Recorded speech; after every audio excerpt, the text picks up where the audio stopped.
સુરતમાં ટેક્સટાઇલ માર્કેટમાં આગ મુદ્દે શક્તિસિંહે નિવેદન આપ્યું। તેમણે કહ્યું કે જાણવા મળ્યા મુજબ વડાપ્રધાન રોડ શો કરવા માટે સુરત પધારી રહ્યા છે, ત્યારે વડાપ્રધાન પણ હૃદયપૂર્વક વિનંતી કે આપના કાર્યક્રમમાંથી આ માર્કેટ જે બળીને ખાખ થઈ છે ત્યાં થોડા સમય માટે મુલાકાત કરજો, આ સુરતના વેપારીઓ સાથે વાર્તાલાપ કરજો અને નેશનલ ડિઝાસ્ટર રિલીફ ફંડ જે છે તેમાંથી પણ આ વેપારીઓને રાહત મળે તે માટેની વ્યવસ્થા કરજો।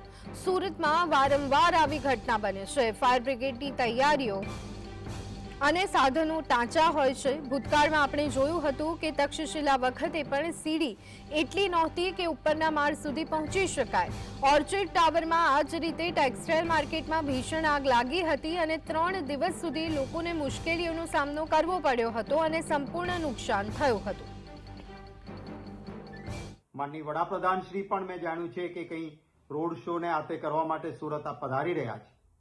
માનનીય વડાપ્રધાન શ્રીને પણ વિનંતી કરીશ કે આપ આપના કાર્યક્રમમાંથી આ માર્કેટ જે બળીને ખાખ થઈ છે ત્યાં થોડો સમય માટે મુલાકાત કરજો, આ વેપારીઓ સુરતના છે એમના સાથે વાર્તાલાપ કરજો અને નેશનલ ડિઝાસ્ટર જે રિલીફ ફંડ છે એમાંથી પણ આ વેપારીઓને રાહત મળે એ માટેની વ્યવસ્થા પ્રધાનમંત્રી શ્રી કરે એવી પણ હૃદયપૂર્વક વિનંતી કરું છું।